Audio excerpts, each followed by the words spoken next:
90년대 인기 만화 검정고무신의 이우영 작가가 최근 극단적인 선택을 한 일이 있었습니다. 생전에 저작권 분쟁으로 힘들어했다는 사실이 알려져 창작자의 권리 보호 문제가 재조명됐습니다.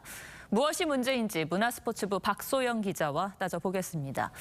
자, 박 기자, 이우영 작가가 저작권 계약을 과연 어떻게 했길래 이렇게 안타까운 일까지 벌어지게 된 겁니까? 네, 발단은 2015년 전에 맺은 계약이었습니다. 이우영 작가는 지난 2007년에서 2008년 사이에 검정고무신에 대한 모든 사업적 권리를 출판사에 위임한다는 내용의 계약을 맺었는데요. 창작자의 저작권을 사업자가 포괄적이고 배타적으로 양도를 받는 이 매절 계약 때문에 작품이 2차 창작되더라도 권한을 행사할 수가 없었습니다.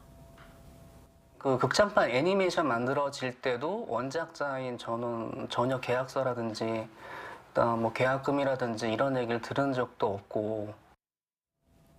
네, 실제로 이우영 작가는 2019년에 검정고무신의 캐릭터를 자신의 창작 활동에 활용했다가 출판사 대표로부터 고소를 당하기도 했습니다. 본인이 만든 캐릭터를 썼다고 고소를 당하니 원작자 입장에서는 참 황당했을 것 같습니다. 출판사 입장도 들어봐야죠. 네, 출판사 입장에서는 전혀 절차적으로 문제가 없다라는 입장입니다. 계약을 통해서 저작권을 정당하게 위임을 받았기 때문이라는 건데요. 출판사 측은 21세기 도대체 어떤 작가가 아무 대가 없이 자기 저작권을 통째로 내주겠느냐라고 반박을 했습니다. 또 사업수의 사업 수익 내역을 모두 공개하고 있기 때문에 계약 내용에 따라서 저작권료도 정상적으로 지급했다고 주장했습니다. 계약에 따라 이행이 된 거라면 애초에 이 계약 자체가 작가에게 불리했다라고 볼 수 있을까요?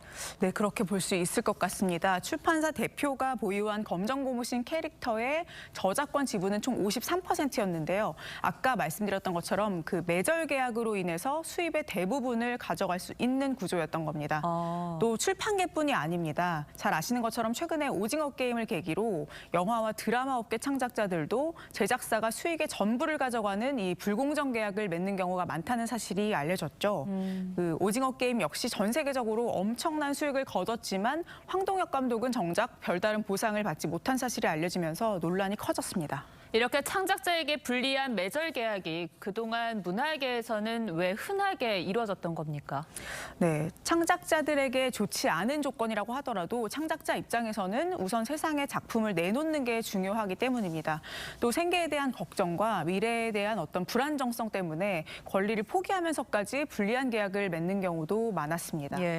그림책 구름빵으로 이제 아동문학계의 노벨상이라고 불리는 아스트린드 린드그렌상을 받은 백희나 작가 역시 이런 매절 계약에 피해를 입었던 사실이 알려지면서 네티즌들 사이에서는 한때 불매 운동이 벌어지기도 했습니다. 그렇다면 창작자가 권리를 보장받는 법적 테두리는 아직입니까?